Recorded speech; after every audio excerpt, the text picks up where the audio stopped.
Hello everyone, this is Sid Merchant. आज हम अपनी फॉरेक्स की नेक्स्ट वीडियो को स्टार्ट करने जा रहे हैं। हम फंडामेंटल, लास्ट वीडियो के अंदर हमने फंडामेंटल एनालिसिस को डिस्कस किया है। उसमें मैंने आपको forexfactory.com को यूज़ करना सिखाया था।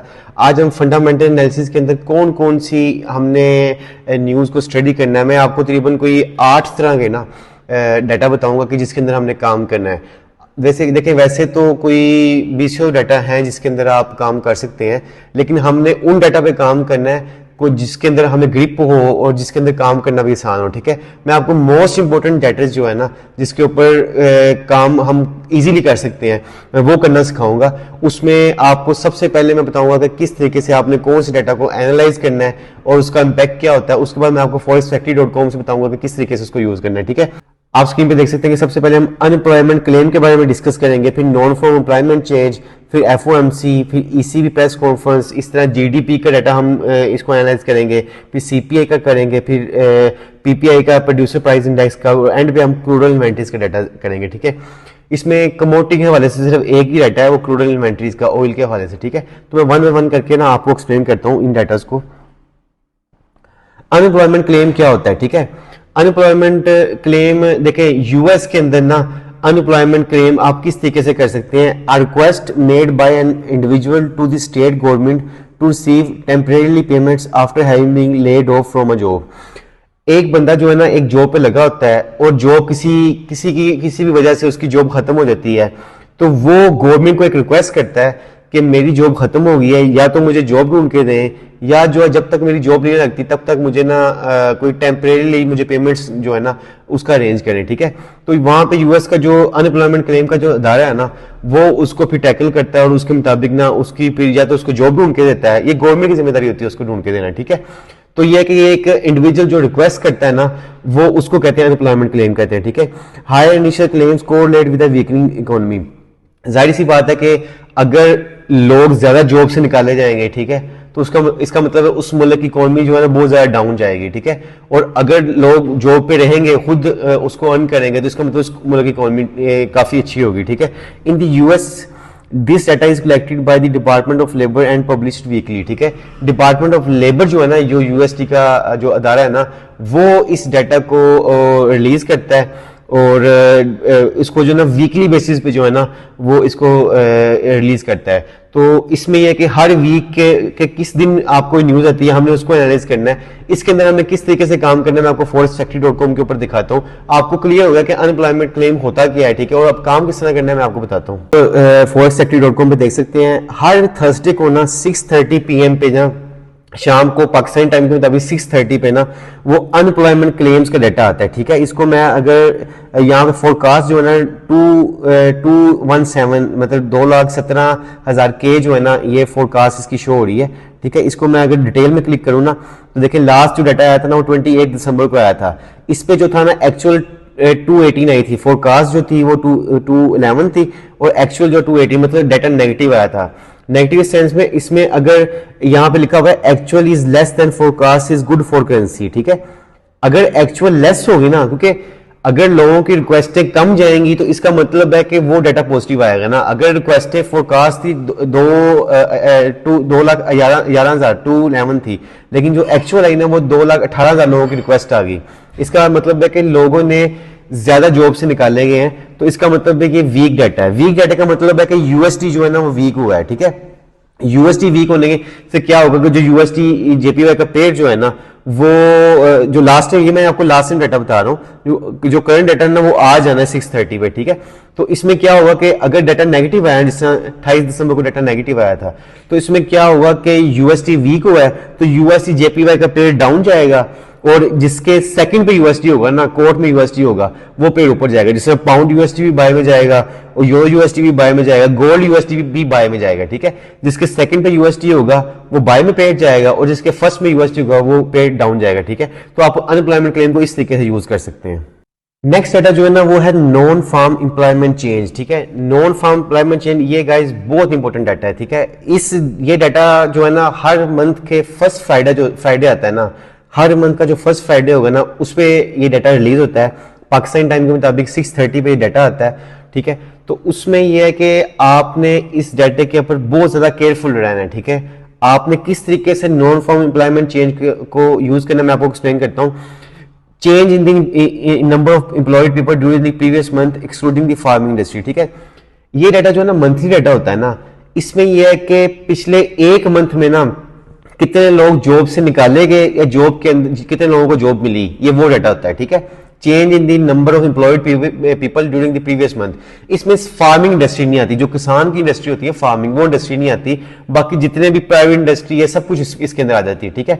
तो एक मंथ के अंदर कितने लोगों को जॉब मिली है, कितने लोग जॉब से निकाले गए, नॉन फॉर एम्प्लॉयमेंट चेंज का डाटा वो होता है। आपको पता है इसमें भी हम forexsector.com के ऊपर देखेंगे कि अगर ये डाटा पॉजिटिव आएगा तो इसका मतलब लोगों को ज्यादा जॉब मिली है, और अगर डाटा नेगेटिव आएगा फोरकास्ट से तो इसका मतलब लोगों को कम जॉब मिली है, ठीक है। High reading is seen as positive for the USD while low reading is seen as negative, मतलब अगर डाटा ये पॉजिटिव आता है तो इसका मतलब है कि मार्केट बुलिश में जाएगी, और अगर डाटा नेगेटिव आता है तो मार्केट बिरिश होगी, ठीक है। इसको मैं आपको forexfactory.com के ऊपर भी दिखाता हूं कि किस तरीके से इसको यूज करना है। ये देखिए गाइस, आप forexfactory.com पे देख सकते हैं नॉन फॉर्म एम्प्लॉयमेंट चेंज, ठीक है। इसमें जो डाटा जो आया है ना, इसमें यह है कि जो फोरकास्ट थी वो 184 थी, 184 के मतलब 1,84,000 फोरकास्ट थी, और इसमें जो एक्चुअल डाटा है ना वो 199, मतलब एक्चुअल जो है ना फोरकास्ट से ग्रेटर है। इसका मतलब है आप देख सकते हैं ग्रीन डाटा है ना, तो इसका मतलब यूएसडी स्ट्रांग हुआ है, यूएसडी स्ट्रांग हुआ है तो यूएसडी जेपीवाई का पेयर जो है वो बाय में जाएगा, ठीक है। और जो पाउंड यूएसडी है, क्योंकि यूएसडी इसके कोर्ट में है, सेकंड में है, तो ये पेयर नीचे गिरेगा, और जो यूरो यूएसडी वो पेयर भी नीचे गिरेगा, और गोल्ड यूएसडी का पेयर भी नीचे गिरेगा, ठीक है। जितने पेयर जिसके सेकंड पे यूएसडी आता है और यूएसडी अगर स्ट्रांग हुआ है, जिस तरह यहाँ पे इस डाटा पे स्ट्रांग हुआ है, तो इसका मतलब है वो पेयर जितने भी है ना, वो जिसके सेकंड पे यूएसडी आता है वो पेयर नीचे गिरेंगे, और जिसके फर्स्ट में यूएसडी आता है, यूएसडी जेपीवाई जिस तरह वो पेयर जो है ना वो ऊपर जाएगा, ठीक है। तो इसमें आप इस तरीके से ट्रेड कर सकते हैं। इसमें अनएम्प्लॉयमेंट रेट का भी डाटा है, ये भी डाटा पॉजिटिव आया, ठीक है। इसमें अक्सर ये होता है कि कुछ डाटा पॉजिटिव आ जाते हैं, कुछ नेगेटिव मिक्स डाटा आ जाते हैं। तो उसमें क्या होता है कि पहले मार्केट जो पहले डाटा रिलीज होता है ना, उसके मुताबिक मार्केट पहले ऊपर चली जाती है, उसके बाद नेक्स्ट डाटा अगर नेगेटिव आता है तो मार्केट नीचे आ जाती है। तो मिक्स डाटा के अंदर थोड़ी सी कंफ्यूजन होती है, लेकिन आपने सिंपल ये देखना है कि वो डाटा पॉजिटिव आया और नेगेटिव आया, सिंपल जितना सिंपल रखेंगे उतना एक्यूरेट होगा। तो उस तरीके से आपने इसको यूज करना है। तो नॉन फॉर्म एम्प्लॉयमेंट चेंज होना ये मंथली डाटा है, और ये पॉजिटिव आया तो इसके मुताबिक आपने किस तरीके से काम करना है मैंने आपको एक्सप्लेन कर दिया। नेक्स्ट डाटा जो है ना वो एफओएमसी का डाटा है, ठीक है। एफओएमसी क्या होता है? FOMC is federal open market committee, ठीक है। ये 1933 के अंदर ना ये अदारा बनेगा, ये फेडरल का अदारा है, ठीक है। ये किस तरीके से ये होता क्या बेसिकली, ये 12 members committee which sets credit and interest rate. ये एक 12 लोगों की कमेटी होती है जो कि इंटरेस्ट रेट और क्रेडिट रेट सेट करती है, ठीक है। इंटरेस्ट रेट क्या होता है? आपको पता है कि किसी मुल्क की इकोनॉमी जो है ना उसकी बेस जो है ना वो इंटरेस्ट रेट के ऊपर होती है, ठीक है। तो इंटरेस्ट मैं आपको एक्सप्लेन करता हूँ क्या इंटरेस्ट रेट ये होता है कि आप देखें कि किसी एक बंदे ने लोन लेना है, एक मतलब लेट्स अपना घर बनाने के लिए लोन लेना है, ठीक है। तो हम कहते हैं कि लास्ट मंथ जो उसका इंटरेस्ट रेट था ना वो पर एनम या इसमें पर मंथली बेसिस पे अगर हम कहें ना तो वो इंटरेस्ट रेट था 1.7% उसको पे करना पड़ता है, लेट्स सपोज, ठीक है।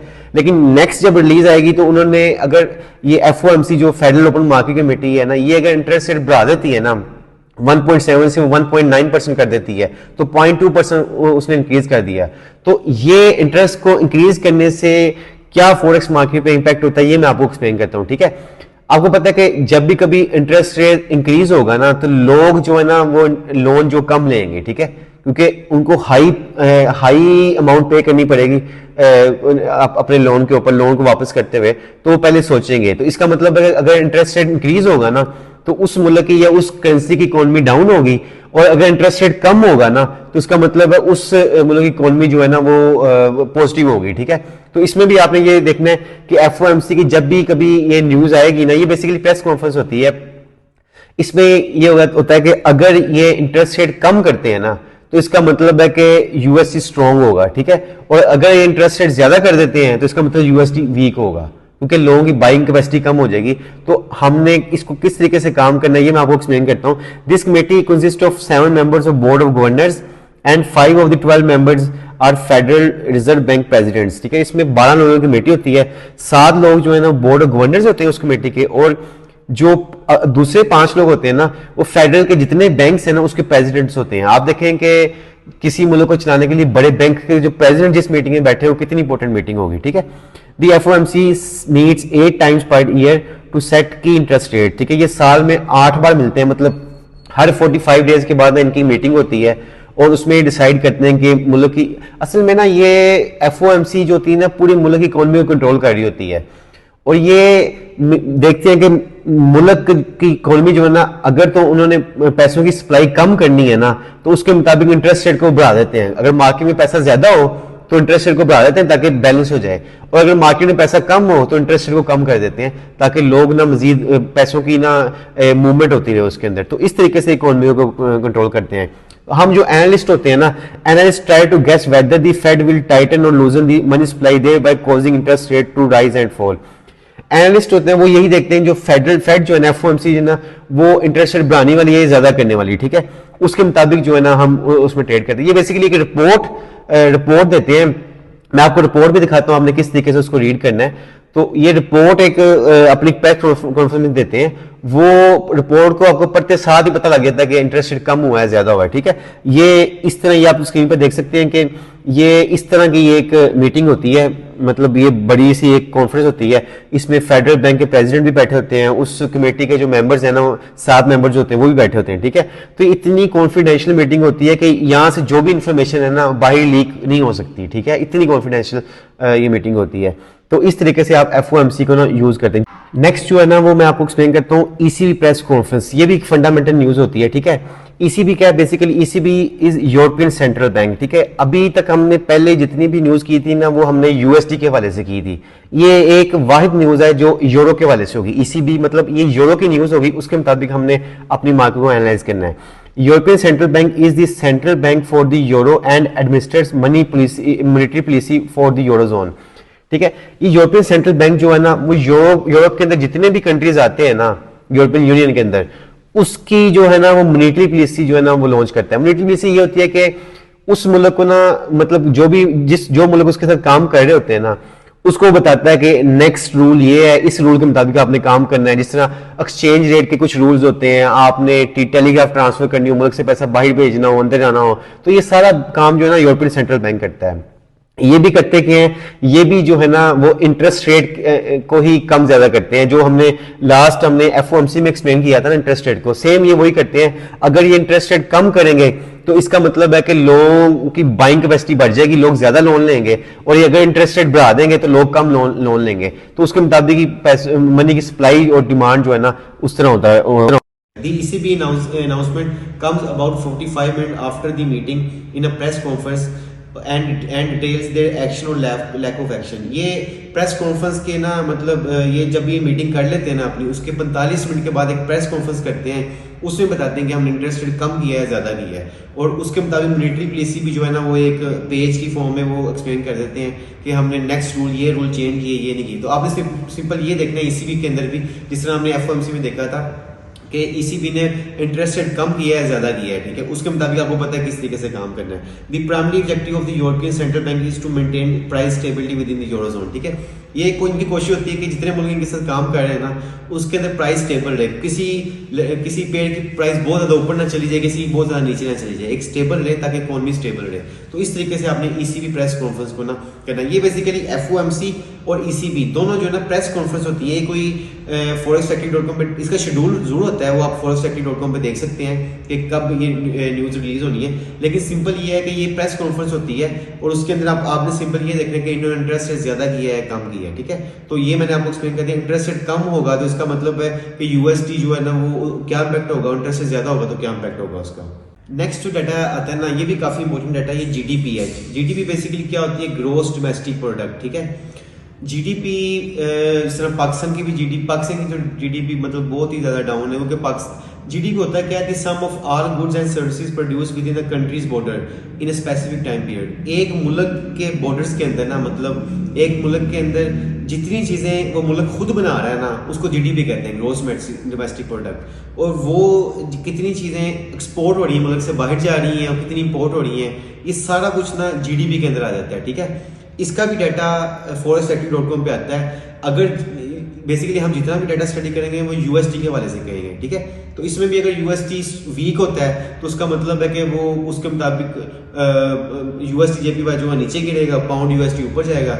और अगर यूएसडी जीडीपी वो का डाटा पॉजिटिव आता है तो उसके मुताबिक हम उसको करेंगे। तो it includes all of private and public consumption, government out, इसमें गवर्नमेंट की consumption, government outlet, investments and export report सब कुछ इसमें आ जाता है। The GDP report is released 8:30 Eastern time on the last day of each quarter and reflect the previous quarter। ये हर quarterly में हर 3 महीने के बाद जो है ना ये डाटा आता है, तो ये काफ़ी इंपॉर्टेंट डाटा होता है जीडीपी का, ठीक है। इस पे ये है कि वो पता लगता है उस मुल्क की इकोनॉमी किस डायरेक्शन में है। जाहिर सी बात है कि जिस मुल्क की कंट्री के अंदर ज़्यादा चीज़ें बन रही होंगी, उसकी इकोनॉमी ज़्यादा एक्सपोर्ट कर रही होगी चीज़ें ना, उसकी इकोनॉमी ज़्यादा स्ट्रॉन्ग होगी, ठीक है। तो इस तरीके से आपने जीडीपी को भी डाटा फाइंड आउट करना है। अगर जीडीपी का डाटा नेगेटिव आता है तो इसका मतलब है कि यूएसडी वीक हुआ है, और अगर जीडीपी का डाटा पॉजिटिव आता है इसका मतलब यूएसडी स्ट्रांग हुआ है। तो उसके मुताबिक पाउंड पे, यूरो पे और गोल्ड पे क्या इम्पैक्ट होगा हमने ऑलरेडी एक्सप्लेन कर लिया, और इस तरीके से आपने इसको जीडीपी वाले डाटा पे काम करना है। नेक्स्ट डाटा जो है ना ये भी काफी इंपॉर्टेंट डाटा है, ये सीपीआई का डाटा है, gross domestic product. CPI stand for consumer price index. Consumer वो होता है कि जिस तरह हर मंथ के पहले या दूसरे दिन ना लोग मार्केट या यूटिलिटी स्टोर पे जाते हैं, तो पूरे महीने की चीजें ना वो परचेज करके ले आते हैं। तो वो एज अ कंज्यूमर होता है, जो बंदा एक आम पर्सन जो है ना, consumer is a person who purchase goods and services for personal use, personal use के लिए करता है ना, उसको कंज्यूमर कहते हैं। Consumer price index is a measure of average price level paid by consumer for fix basket of goods and services. आपको पता है जिस तरह ना आज से 1-1.5 साल पहले पाकिस्तान के अंदर जो है ना वो यूएसडी का रेट तकरीबन 160-170 के करीब था, ठीक है। इसका मतलब लोगों की बाइंग कैपेसिटी ज़्यादा थी। अगर आप 50,000 रुपये की ग्रोसरी करते थे ना, तो आज चूंकि रेट 300 के पास है, तो आज आप वही ग्रोसरी जो है ना वो 30,000 आपकी पैसों की वर्थ जो है ना कम हो गई है। तो इसका मतलब है कि कंज्यूमर सीपीआई का डाटा अगर पॉजिटिव आएगा ना, तो इसका मतलब लोगों की बाइंग कैपेसिटी ज़्यादा हो गई है। और अगर सीपीआई का डाटा नेगेटिव आएगा तो इसका मतलब लोगों की बाइंग कैपेसिटी कम हो गई है, ठीक है। तो इसमें भी वही पॉजिटिव डाटा आएगा या नेगेटिव आएगा, तो आपने सीपीआई को किस तरीके से काम करना है, उसमें आपने सिर्फ dataforexfactory.com पे देखना है किस जब भी कभी डाटा आता है ना, तो आपने सिंपल ये देखना है वो डाटा पॉजिटिव आ रहा है या नेगेटिव आ रहा है, ठीक है। अगर पॉजिटिव आएगा तो इसका मतलब यूएसडी स्ट्रांग होगा, और अगर नेगेटिव आएगा तो यूएसडी वीक होगा। और सीपीआई पॉजिटिव आने का मतलब है कि लोगों की बाइंग कैपेसिटी ज्यादा हो गई है, और सीपीआई नेगेटिव आने का मतलब लोगों की बाइंग कैपेसिटी कम हुई है। इसी तरह नेक्स्ट जो डाटा है ना वो है producer price index. Producer price index is a measure of price changes in the manufacturing sector. जो मैन्युफैक्चर होता है ना वो उसका भी डाटा रिलीज होता है, उसकी भी यूएसडी का डाटा होता है। उस पर यह है कि अगर मुल्क की इकोनॉमी स्ट्रांग होगी ना, तो इसका मतलब मैन्युफैक्चर को लोन ज़्यादा मिलेंगे, उसको काफ़ी फैसिलिटीज गवर्नमेंट प्रोवाइड करेगी, तो इसका मतलब है कि वो मैन्युफैक्चरिंग ज़्यादा करेगा। जिस तरह मुल्क के अंदर इलेक्ट्रिसिटी क्राइसिस होता है, कोई वार क्राइसिस होता है, कोई पोलिटिकल क्राइसिस होता है, तो मैन्युफैक्चरिंग सेक्टर जो है ना वो बहुत ज़्यादा डाउन हो जाए, जिस तरह पाकिस्तान की अभी करंट सिचुएशन है। तो इसी तरह जो प्रोड्यूसर प्राइस इंडेक्स है, जो लोग चीज़ें बना रहे होते हैं ना, उनका भी डाटा आता है। उसमें भी अगर डाटा पॉजिटिव आता है प्रोड्यूसर तो यूएसडी स्ट्रांग होगा, और अगर डाटा आता है तो यूएसडी वीक होगा, ठीक है।